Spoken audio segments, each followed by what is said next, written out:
ইতিমধ্যে আমরা অনেক বিদ্যালয়ে ক্লাস 5 এর অ্যাডমিশন করিয়ে নিয়েছি, কিন্তু সেই অ্যাডমিশন অনলাইনে হয়তো করা হয়নি।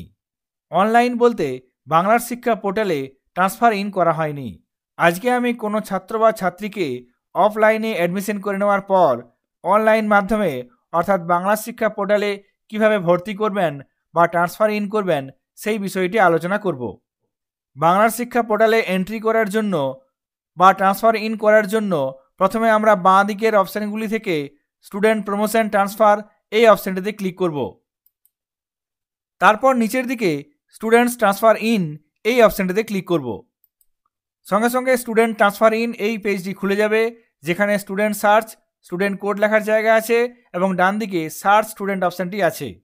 এই বক্সটিতে স্টুডেন্ট কোডটি লিখতে হবে এবং তারপর সার্চ স্টুডেন্ট অপশানে ক্লিক করতে হবে।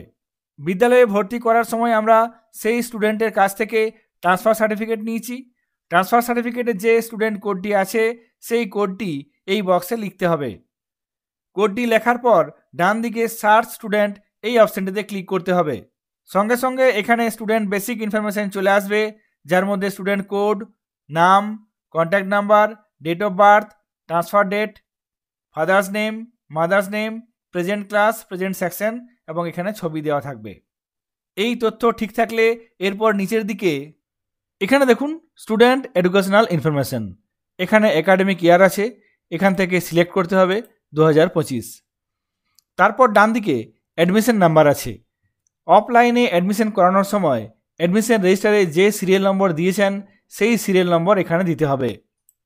তারপর নিচে অ্যাডমিশন ডেট, এখান থেকে ক্যালেন্ডার থেকে অ্যাডমিশন ডেট সিলেক্ট করে নিতে হবে। তারপর আছে প্রেজেন্ট ক্লাস, এখানে প্রেজেন্ট ক্লাস ক্লাস 5 জন্য অ্যাডমিশন হয়েছে। তারপর নিচে বাঁ দিকে আছে প্রেজেন্ট সেকশন, এখান থেকে সেকশন সিলেক্ট করে নিতে হবে। কোন সেকশনে আপনি অ্যাডমিশন করাতে চান সেটি এখান থেকে সিলেক্ট করতে হবে। ABC, এখানে এই বিদ্যালয়ে 3টি সেকশন আছে, এখান থেকে যেটি সিলেক্ট করবেন সেটি সিলেক্ট হয়ে যাবে। তারপর ডান দিকে আছে প্রেজেন্ট স্ট্রিম, এটি দরকার নেই, এটি ক্লাস 11-12 জন্য। তারপর নিচে বাঁ দিকে আছে প্রেজেন্ট রোল নাম্বার, এই ক্যান্ডিডেটকে কত রোল নাম্বার আপনি দেবেন সেটি এখানে লিখতে হবে। এই ক্যান্ডিডেট ক্লাস 5 প্রথম ভর্তি হয়েছে, সেই জন্য এখানে আমি রোল নাম্বার 1 দিলাম। এই তথ্যগুলি প্রথমে ফিল আপ করে নিতে হবে। তারপর নিচে ফেচ ফ্রম ড্রপবক্স এই অপশানটিতে ক্লিক করতে হবে। এখানে এই অপশানটিতে ক্লিক করব। সঙ্গে সঙ্গে দেখুন successfully student fetch from Dropbox, অর্থাৎ ড্রপবক্স থেকে এই স্টুডেন্টটি আপনার বিদ্যালয়ে ট্রান্সফার ইন হয়ে গেল। আপনারা এইভাবে আপনার বিদ্যালয়ে ভর্তি হওয়া ছাত্রছাত্রীদের ট্রান্সফার ইন করতে পারবেন।